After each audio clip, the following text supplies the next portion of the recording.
Hear your favorite NFL legends sharing their stories and insights every week right here on Thursday Night Tailgate with Chris Mascaro and Bob Lazari. Take it away, guys. Once the door is locked, there's no way out. And now back with us in his regular weekly time slot is former Patriots Pro Bowl running back Tony Collins. Tony, good evening, my friend. How are you? Hi, Tone. Doing fantastic. How you doing, Chris and Bob? All right. We're good. So, Tony, when last we left you, you introduced your 11th grandchild. It's been a week. Are we now to 12? No. You sure? Because it seemed like we were on about a weekly roll there for a while. Pretty sure it won't be none for a couple more years now. At least. All right. So, Tony, I want to start off our time with you tonight. Bob and I were talking about this at the top of the show. I'm getting concerned about the amount of personal fouls, particularly the roughing the quarterback penalties that we might see. I stuck a video on your Facebook page of Vikings linebacker Antoine Williams. You know, he sacked Cody Kessler last week, and like Bob and I were talking about earlier, it looked like a textbook tackle to us, but out came the yellow flag. I don't know, Tony. At some point, it feels like they're going to start legislating tackling out of football. What are your thoughts? That was a clean hit, man. You cannot make a better tackle than that guy made. I mean, he led with his shoulder, his face mask. I mean, his helmet didn't hit nothing. I mean, you know, it's going to be tough for the referees to judge this because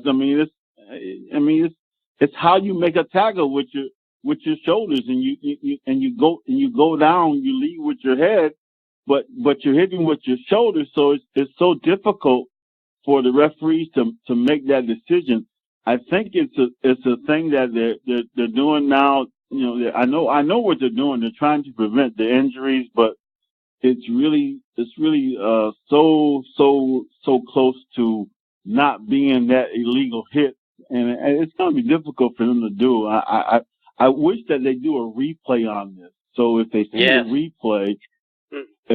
replay, that the helmet didn't hit the guy, that they wouldn't call that penalty. So they need to do a replay on that. That's the only way they're going to get this thing right, because that tackle that guy made was a picture perfect tackle. That's how you were taught to tackle. So. He did nothing wrong on that sack. So I really think they should definitely do a replay on those calls right there. Tony, today I saw the Steelers started upping their spy protection by beginning to construct 2-story high walls all the way around one of their practice fields. And Mike Tomlin said they want to ensure that the level of fairness and competitiveness, and it's a level playing field across the board. And we all know what he means by that. So your thoughts on the Steelers, and I'm sure other teams, starting to try to protect themselves from spying eyes. You think the New England Patriots are spying on the Pittsburgh Steelers? Indeed. And everybody else for that matter. That's funny to me, man, because, you know, even if you spy on a team, if that team's better than you are, they're gonna beat you anyway. So that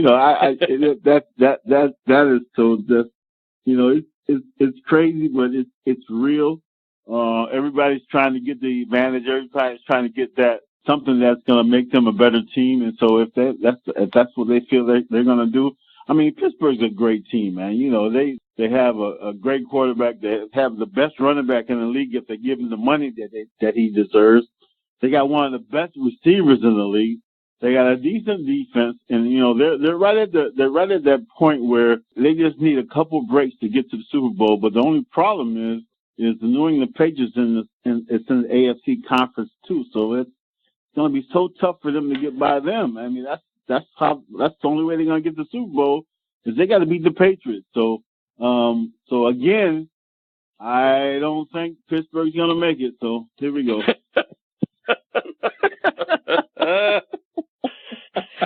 Bob, questions for Tony? Tony, we know that the Patriots are mostly a passing team, and when you have an attack like that, when Edelman comes back and you have Gronkowski and whoever else steps up here, if it's a guy like Decker, or because they just let another receiver go, Britt, today, who people expect a lot. So they must be okay there. It's just a matter of their health, Tony. And I'm seeing a guy like Burkhead out of the backfield was hurt, and I just think they need to balance it off with a guy in the backfield that can actually keep everybody honest out there. Burkhead, to me, seemed like the perfect guy for it, but he can't stay healthy. So what do you expect from the backfield, Tony?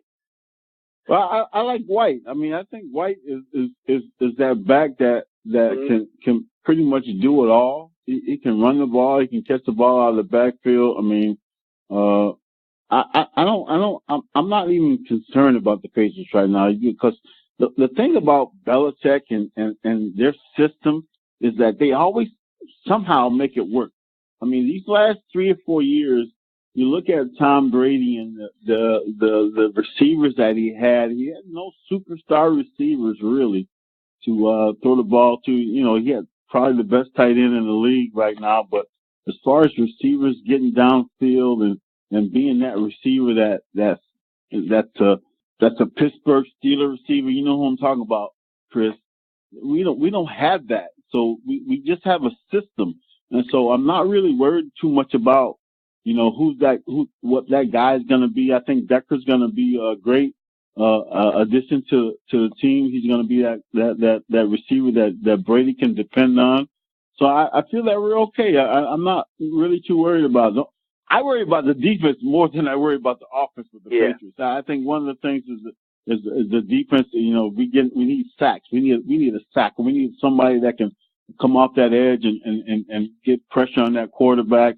I think our secondary is pretty good, but we just don't have that guy that can come off that edge to get that sack when we need it.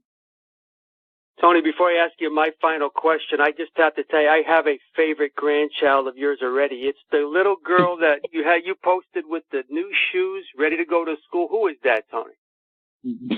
That is Riley.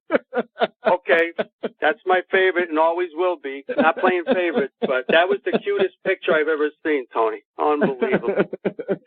Thank you, man. All right, one more question, Tony. I'm going to ask you about a teammate. Looking through some of your old teammates, and one of the better ones on defense, Ronnie Lippett, 8 interceptions in '86, never made a Pro Bowl, had a very good career, all in New England. One of my best friends to the day. We've had 10 seasons where we had my tournament, and Ronnie's been to every one of them. Me and Ronnie's been close. We used to play blackjack. When Ronnie first got in the league, we used to play blackjack on the plane. Whenever we went on a away trip, we would play blackjack. It would be me, Ronnie, Lester Williams, Rod McSwain, and maybe a couple of Robert Weathers. We would play blackjack. As soon as we get on the plane, and we got off the plane, we got on a bus to go to the hotel. We would start back again on the bus, no matter how far it was to the hotel. And then when we got to the room after the meetings and everything, we played blackjack again, and it was just a whole day of blackjack. You know, just the camaraderie with the fellows. But Ronnie has been one of my closest friends from the Patriots, and he's still one of my closest friends to the day. We talk all the time, and just a great guy, a great player, and a loyal friend to me, man. I love him just like a brother. No doubt about it, man. Ronnie is very, very close to me, and he's one of my dear friends. Well, Tony, before we let you go, do what you always do. Tell the folks about the great things that you're doing helping kids go to college. TonyCollinsFoundation.org. Like I said, this was our 10-year anniversary this past season, and we just trying to help as many kids as we can get off to college. Not only just to college, but the little kids, let them know how to stay away from drugs and making sure that they understand about bullying and different things like that. Because we really feel that if you get them young and you teach them and they understand the quality of life, how great it is, and what you need to do. You try to start them as early as possible, and that's what we're doing with our foundation. Tony, you're fantastic, my friend. Thank you so much for your time again tonight. Next week, what we're going to do is, so you can prepare, is we're going to go around between the three of us, and let's Let's pick division winners, wild card, go through the playoffs all the way to the Super Bowl. So that's how we'll spend our time next week. And then 2 weeks from tonight, Tone, season starts. So we'll be doing our 5-star picks of the week. It's right around the corner.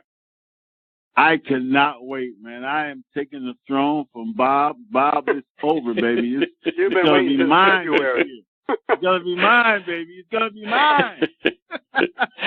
Tony, take care, my friend. We'll catch up with you again next week. In between now and then, all the best to you and your family. God bless, guys. Take care. See you, Tone. That's former Patriots Pro Bowl running back Tony Collins. We've got our next guest, Bubba McDowell, hanging on the line. We're going to get to Bubba right on the other side of these words about our good friend Drew Bledsoe and Doubleback Winery.